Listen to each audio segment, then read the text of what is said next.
안녕하세요. 발빠른 시황의 이서구입니다. 네, 오늘 하락 출발해서 그래도 어느 정도 올라오면서 마감을 하면서 그래도 심리적으로는 안정적인 흐름을 보여주었었던 하루가 아니었나 싶네요. 하지만 주변 증시에 비해서는 그래도 약한 흐름을 좀 보여주고 있다는 점은 다소 아쉽습니다. 미국 증시 하락 마감으로 인해서 우리나라 증시도 하락 출발했죠. 코스피, 코스닥 모두 하락 출발을 했는데 코스닥은 양봉을 뽑으면서 박스권 안으로 다시 기어 들어가는 0.5% 상승, 코스피는 하락 마감했지만 그래도 저점에서는 올라오면서 2900포인트는 지켜주려고 하는 모습을 보여주면서 지지대에 가까워와서 매수가 들어왔구나. 여기에서 추가 하락보다는 반등이 더 나오지 않을까라는 판단을 하게 됩니다. 오늘 옵션 마감일이었는데요. 그로 인해서 장중 변동성은 그렇게 크지는 않았어요. 소위 양 매도 전략이 나온 것 같습니다. 오늘은. 그래서 가두리 안에서 움직이는 코스피 흐름이 나왔는데 매수 주체가 외국인이었었다라는 점이 다소 의외죠. 연기금은 여전히 매도. 이 연기금은 왜 그럴까라는 생각이 듭니다. 자금 여력이 이제는 있거든요. 올 초와 다르거든요. 연기금 왜 그럴까? 우리나라 증시, 우리나라 경제 그렇게 못 믿나? 그 정도 생각이 드네요. 좀 다소 아쉽습니다. 그러면 오늘 가장 핫했었던 종목 하나씩 살펴보죠. NC소프트 상한가 마감을 했습니다. NC소프트 상한가 마감. 이야, 이게 웬일입니까? 라는 생각이 들죠. 그런데 여기에 대해서는 좀 한마디 하면은요. 최근 들어서 이 게임주들 실적 발표하면서 또 한마디씩 하죠. 그런데 거기에서 거의 대부분 게임 업체들이 NFT, 블록체인 기반 신사업 전략 이거를 다 발표를 하고 있어요. 잠시 뒤에 몇 종목 더 보시겠지만 바로 이 부분이거든요. NC소프트 상한가 마감했어요. 그런데 오늘 실적 발표를 했는데 3분기 영업이익 반토막, 실적 되게 안 좋게 나왔어요.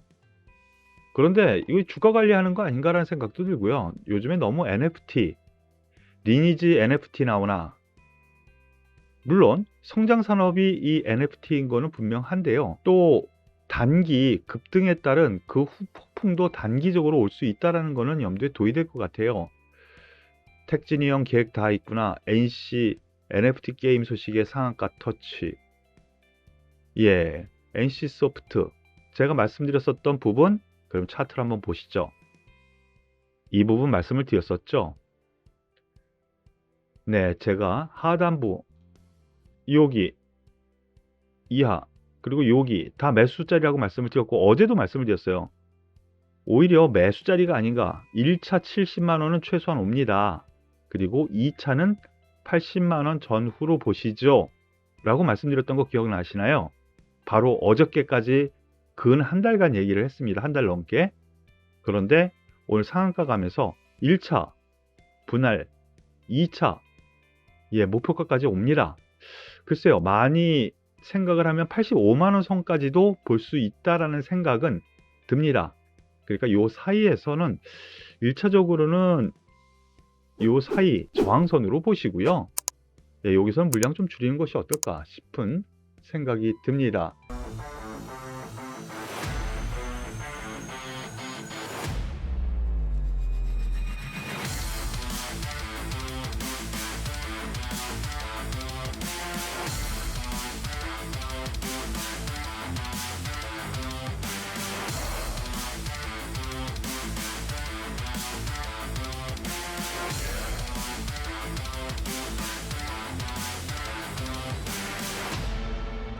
더불어서 펄어비스 한번 보시죠. 펄어비스도 똑같습니다. 게임주 실적보다는 메타버스 혹은 NFT 메타버스 기대감에 펄어비스 실적 부진에도 신고가, 실적 안 좋게 나왔는데도 계속 신고가예요. 게임주들이 요즘 다 거의 대부분 그렇습니다. 기관에서도 거기에 발맞춰서 IBK에서 펄어비스 검은 사막 모바일 중국 진출 가능성 높다. 예전에 이 펄어비스 중국 진출에 대한 이 얘기로 한번 급등을 한 적이 있었죠. 그 이후 실적 안 좋았는데도 바로 이 NFT 메타버스 적용 게임 요것에 대한 이슈가 나오기만 하면 급등을 쳐요. 중국 판호 개방에 대한 이슈로 한번 올라왔었죠. 이때 말씀을 드렸습니다. 그리고 다시 올라가고 또 올라가는데 조금 더 여유는 있어 보입니다. 앞에 NC소프트와 비슷하게 조금 더 여유는 있어 보입니다만 너무 큰 기대, 여기에서 더블 먹겠다고 들어가는 거는 아닌 것 같다라는 판단으로 말씀을 드리죠. 더불어서 게임빌 보시죠. 게임빌 오늘 16% 급등을 합니다. 그런데 이 종목 역시 똑같습니다. 게임빌 주가 22% 급등, 오늘 아침 거예요. 종가상으로 16% 급등했는데요. NFT 사업 기대감 그리고 어닝 서프라이즈, 실적 이 종목은 좋았어요. 그러니까 다른 종목보다 더 강했다, 이렇게 보시면 좋을 것 같은데요. 그쵸? 실적이 좋아서 올라왔는데 NFT 한다고 하니까 한 번 더 쏘는 겁니다. 이제 여기서부터는 부담입니다. 이 종목은 추가 상승에는요 이익 실현을 하는 게 맞지 않나 싶네요. 이거 제 솔직한 생각이니까요. 이 부분 꼭 참고하시길 바라겠습니다. 그리고 크래프톤까지 보겠습니다. 크래프톤도 오늘 급등을 하면서 드디어 박스권 상단 51만원을 돌파해서 54만원까지 갑니다. 보면은요 거의 똑같아요. 대신 크래프톤 같은 경우에는 실적 양호했습니다. 이거 양호한 거지 아주 좋은 거는 아니거든요. 그런데 또 기대감이 나오는 거죠. 이 종목 같은 경우 NFT 관련 이슈가 아직 안 나왔어요. 그 기대감도 또 하나 있는 거예요. NC소프트 올라가니까. 자, 드디어 박스권 돌파합니다. 여기서 매수 관점입니다 라고 말씀을 드렸었죠. 거기서부터 한 20% 넘게 급등을 합니다. 크래프톤 같은 경우 신규주이고요. 그리고 실적 쏘 괜찮았어. 아주 좋다는 건 아니고요. 그런데 향후 또 NFT 또 발표 있을 수도 있다라는 점은 기억에 두고 접근을 하셔야 될 것 같습니다. 이 게임주 전반적으로 한번 살펴봤는데요. 요즘에 핫하죠, 게임주. 그리고 NFT 한다고 하면 종목들이 급등하는 양상을 보이고 있으니까 이 부분 참고하시길 바라겠습니다. 그리고 오늘 2차전지 관련주들이 좀 움직였습니다. LG화학 한번 보시죠. LG화학 저는 이제는 사야 될 때 아닌가 싶은 생각이 들기는 하는데요. 워낙 작년에 큰 시세를 줘가지고요. 워낙 큰 시세를 줘서 이 매물대가 좀 꽤 있습니다. 다만 천천히 올라가더라도 여기서 내려가는 것보다는 70만원 하단부 잡았거든요. 긍정적으로 보셔도 되지 않을까 싶고요. 관련주에서 왜 이런 상승 흐름이 나왔느냐, 테슬라 주가가 어제 급락한 이후에 오늘 새벽에는 반등 일정 부분 들어왔고요. 그리고 전기차 스타트업 리비안이라고 들어보셨나요?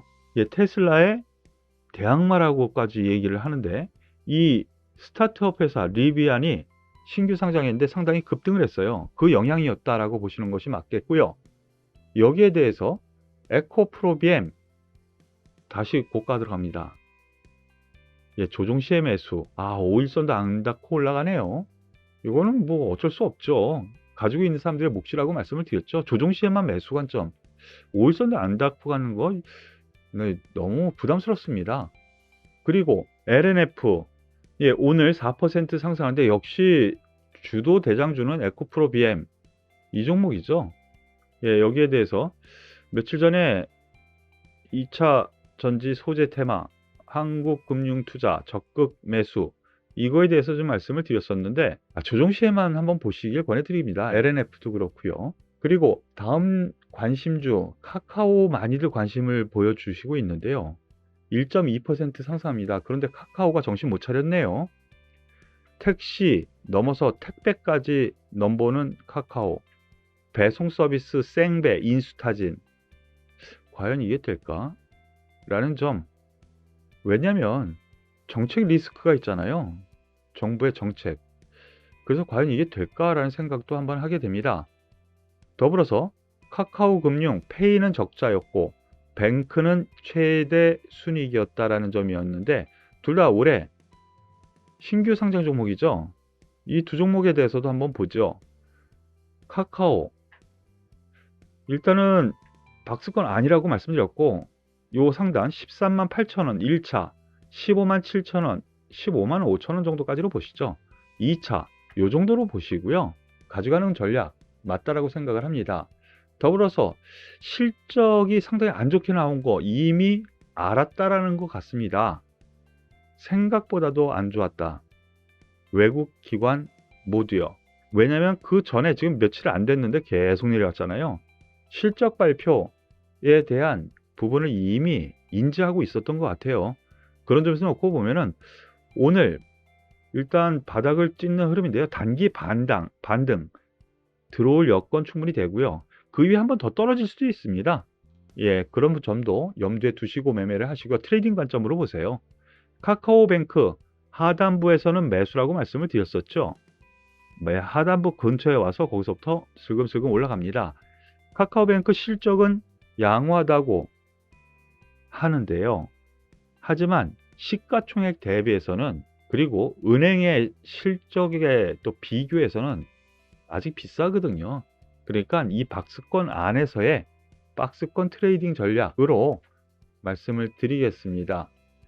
그리고 이 메타버스 관련해 가지고 덱스터 오늘도 12% 급등하면서 주도주 대장주 역할을 톡톡히 합니다. NC소프트와 같은 맥락의 상승세가 오늘 나온 걸로 보시면 돼요. 덱스터, NC소프트 NFT 접목 신규 게임 서비스 협력 기대, 즉 NC소프트와 손잡고 신규 게임 NFT 게임을 출시할 것 같다, 이런 시장의 전망이 나오는 거예요. 그러면서 급등을 합니다. 역시 대장주 역할 위즈윅 스튜디오와 더불어서 덱스터, 이 두 종목을 엮어서 한번 같이 보시는 것도 괜찮을 거니까요. 이 부분은 어제도 말씀을 드렸었죠. 참고하시길 바라겠습니다. 그리고 오늘 두산중공업 0.4% 상승했는데요. 원자력 수혜입은 두산중공업, 이렇게 해서 최근 원자력에 대한 얘기 많이 나오고 있죠. 그런데 오늘 아침 하락에서 돌려 세우는 이런 흐름은요, 간밤에 나온 뉴스, 해외 외신을 좀 찾아보니까요, 터키에서 신규 원전 또 2기를 신규 발주할 것 같다라는 뉴스가 나오네요. 터키, 즉 외국에서 신규 원전 발주를 하면 우리나라가 그래도 가능성이 있지 않냐, 그 기대감은 계속 있는 거거든요. 그럼으로 인해서 오늘 두산중공업 상승, 이 앞에 있었던 매물 소화 아주 잘하고 있습니다. 그래서 이 고점은 한번 돌파 시도, 즉 32,000원 고점 돌파 시도는 나오지 않을까라는 판단으로 접근하시길 권해드리겠습니다. 오늘 만길이었는데요. 종목별 장세가 오늘 아주 철저했던 것 같네요. 특히 중소형주가 어제 급락, 대부분 많이 하락했죠. 그런데 어느 정도 반등도 들어오는 종목군들이 생기기 시작했으니까요. 내일은 또 새로운 하루의 시작 기대를 해보시고요. 오늘도 수고 많으셨습니다. 도움이 되셨다면 좋아요, 구독, 그리고 댓글 꼭 부탁드리겠습니다. 수고하셨습니다.